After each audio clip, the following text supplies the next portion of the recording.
आइए जानते हैं ऑपरेशन एपिक फ्यूरी आखिर ये है क्या। तो सबसे पहले बात करेंगे कि 28 फरवरी को अमेरिका और इजराइल मिलकर इराक पर हमला करते हैं और इसी हमले को ऑपरेशन एपिक फ्यूरी कहा गया, जिसमें अमेरिका और इजराइल ने दोनों ने मिलकर ईरान पर हमला कर दिया। ध्यान दीजिएगा, ईरान पर जब हमला किया गया था तो कहा गया कि मैं ईरान पे जो परमाणु संयंत्र है या जो गैर कानूनी हथियार है उसे नष्ट करने के लिए युद्ध किया जा रहा है।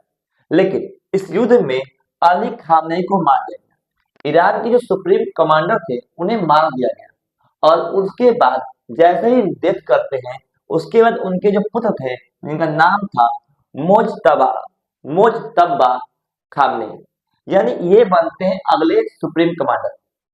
लेकिन अली खामेनी की मृत्यु का बदला लेने के लिए ईरान ने इजराइल और साथ ही साथ इजराइल, यहाँ पे आपको मिलेगा इजराइल इजराइल और इजराइल के साथ साथ अरब, कतर, इन सभी देशों पर मिसाइल अटैक करना शुरू कर दिया। लेकिन वो भी किसके लिए? वो भी अमेरिका के सेम बेस पर, क्योंकि जो अमेरिका है वो अपना जो सैनिक अड्डा होता है अलग अलग देशों में बनाकर रखता है।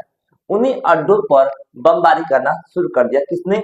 ईरान ने, क्योंकि उसके जो सुप्रीम कमांडर था अली खामेनी उसको मारा गया था।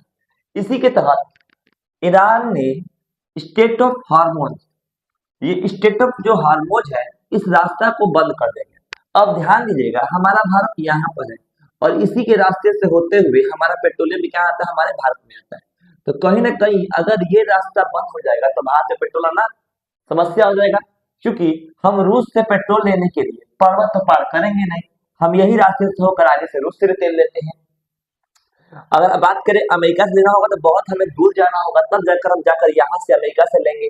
लेकिन दूरी बहुत ज्यादा होता है, इसलिए हम यहाँ तेल ना लेकर हम नजदीक लेने से प्रयास करते हैं ताकि इस पे लागत कम है। लेकिन जैसे ही ये स्टेट बंद कर दिया गया, ये जो रास्ता था उसे बंद कर दिया गया ईरान के द्वारा, तो तेल के चेन में काफी समस्याएं हैं।